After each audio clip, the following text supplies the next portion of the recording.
everyone, it's Elesha with Quilts on Tour, and today I want to show you how to make this cute little pincushion. So if you got the December subscription box that Quilts on Tour puts out, you will have gotten the pattern for this as well as the crushed walnut shells and the fabric. But the pattern, I'll put the email address or the website where you can find a PDF of the pattern. So if you didn't get the box, you can download the pattern yourself.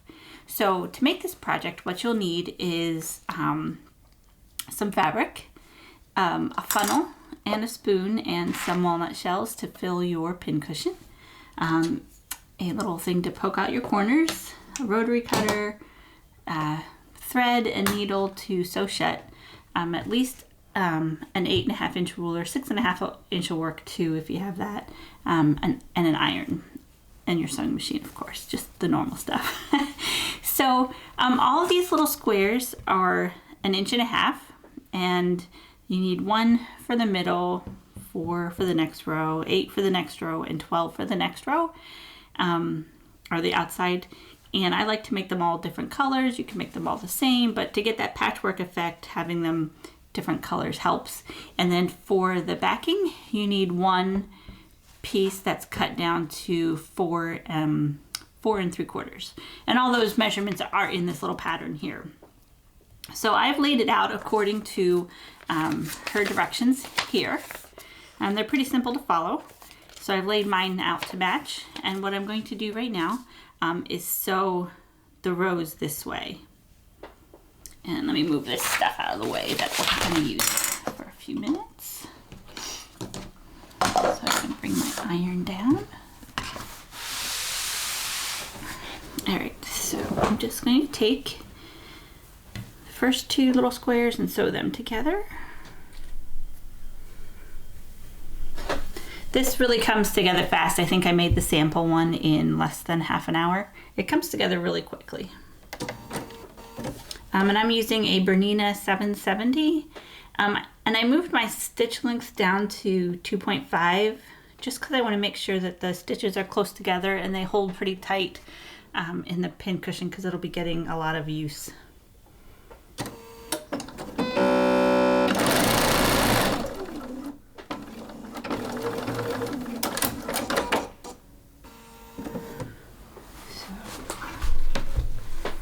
So the pattern also tells you what direction to iron these.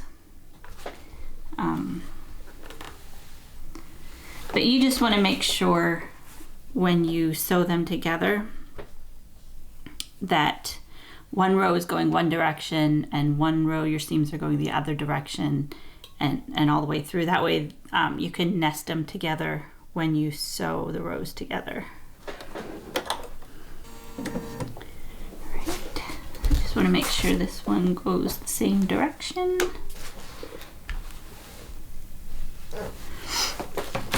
And I have a little trick that I want to show you for when I'm sewing something and I want it to lay flat.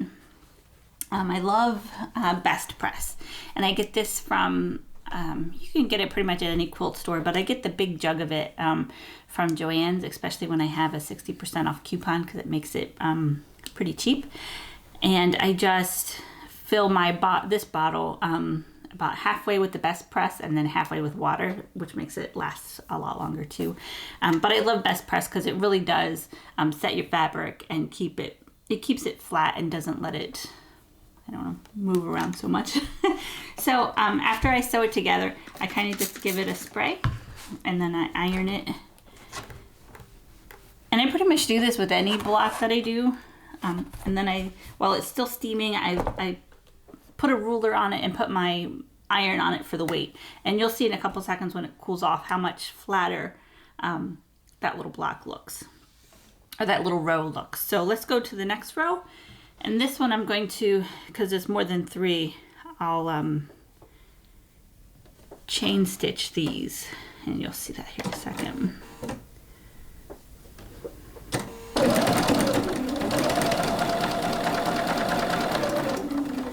Makes it a little quicker.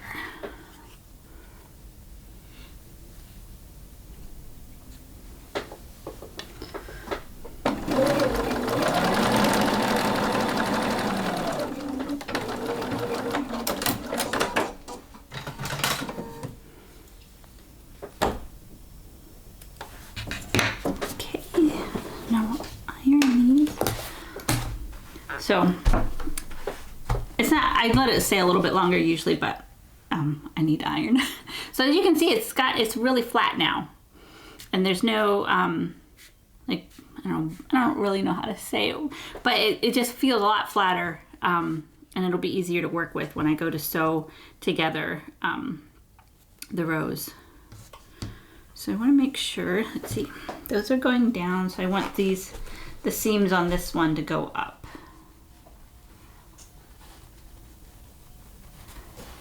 Just iron that open.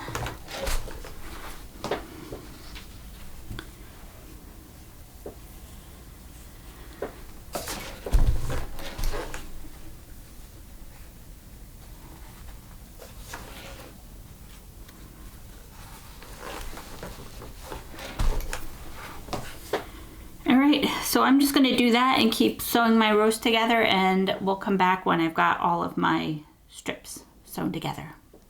Okay, so now I have all of the little blocks sewn together in rows, and I'm going to sew these rows together. So you should start with the center row with your center block, and then you nest, go in one direction. So then you'll nest your center blocks up here. Since you folded or pressed your seams in opposite direction, this should be pretty easy. And this is a pincushion, so it's perfect time to practice nesting your seams. But if they are not perfect, I would not stress about it at all, because your pincushion is a little dome shaped, so it'll be fine. So I'm just gonna pin these in place so they don't move too much, or clip them. I don't like pins because I'm making a pincushion. But usually when I'm quilting, I use clippies, but I do use pins too, but most of the time I use clippies because I always stab myself. So that's just what we're going to do, is nest them and sew them together. When you get to your last little corner thing, just sew it, kind of center it, you know, 1/4 inch on each side, and sew that together. So once I have it all sewn together, we'll come back and I'll show you the next step. Okay, so I have all my rows sewed together, and I have it getting flat underneath my iron here. So here's my little guy, all sewed together. Most of my seams I got lined up. There's one that wasn't, but like I said, it's a pincushion and I'm not too worried about it. But yeah, that's what makes it mine. It's not perfect. So we want to trim this guy down to 4 3/4, so it'll match our background here. So I am going to take my little ruler here and try to eyeball the center so I want, you know, the edge and then the 4 3/4 here, and also at the bottom. The easiest way I found to do this is if you go right to the edges of most of your points here, it's about 4 3/4. You might need a little bit wiggle room back and forth, but that's usually how I eyeball it, up and down. Okay, then you take your rotary cutter and you just trim it. The first 2 cuts are the hardest, and then the other 2 are easier because you just line it up. So I'm happy with the placement of that, so I'm going to cut off those sides and cut the top here, and then just rotate it like this. So now I have my 2 flat sides, and line that up on my 4 3/4 mark here, and then cut the other 2.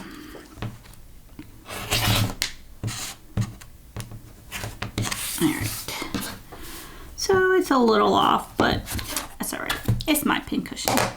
If I'd moved it over just a smidge when I made my first cut, it would have lined up perfect, but it's okay. So then you take your backing fabric and your top piece here and lay them right sides together. And we're going to sew 1/4 inch all the way around, but you need to leave about a 2 inch opening for your crushed walnut shells. So I'm just going to leave, if you use pins, you can just pin it. If you use clips, I'm going to clip it. So I'm going to start over on this side and then go all the way around and end up where my clip is. I'm just going to eyeball the 2 inches. Make sure you go, lock your stitches. Make sure you do some front and back stitches both when you start and when you stop, just to help, because you're going to be tugging at it a little bit when you turn it around. All right.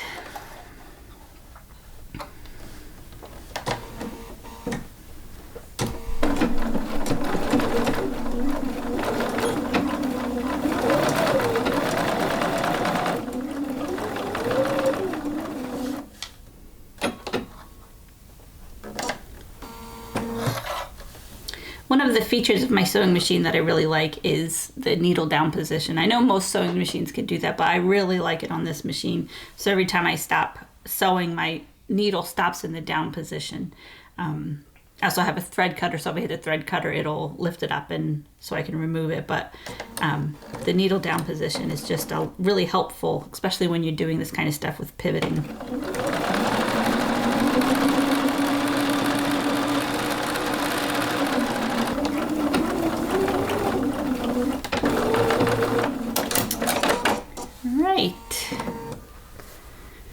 So now I'm going to just trim my corners. This will just help remove the bulk when you turn it inside out, and make the points a little crisper.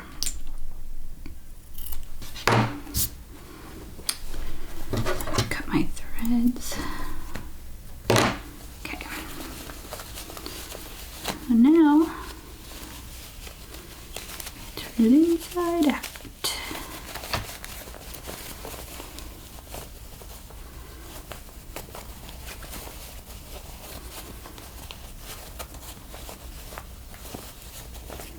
I take my little turner tool here and push those corners out.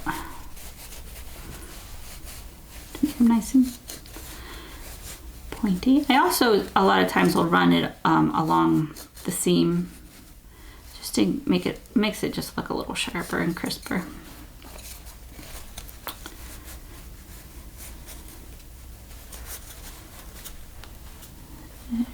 A little fudgy.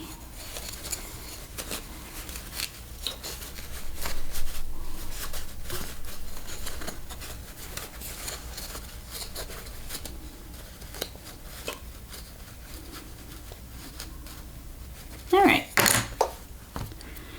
So the next step is we're going to iron it flat and also iron it so that where we're going to fill up there's a 1/4 of an inch turned in so we can sew it closed easy. Ironing it just kind of helps keep it flat and easy to sew back together when we're ready.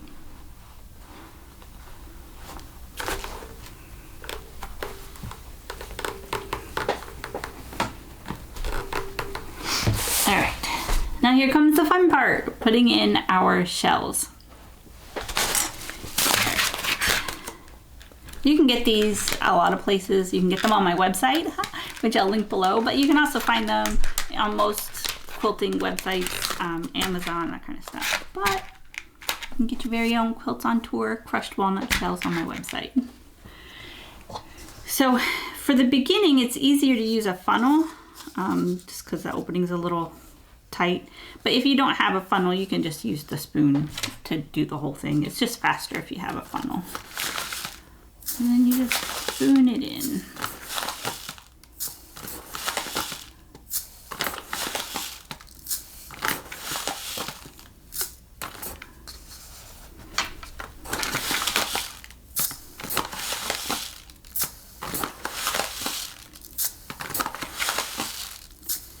Keep going. Every now and then you gotta kind of move it around because they start filling up in one spot.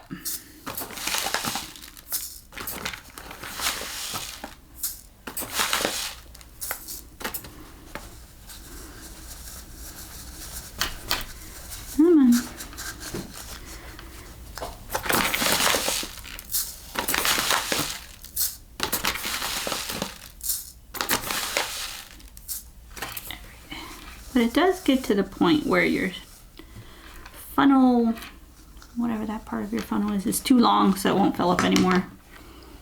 So then you gotta use it by spoon. Which can be a little messy, but I try my best not to make too much of a mess. And just kind of dump it in there. And you can fill this up as tight as you want or as loose as you want.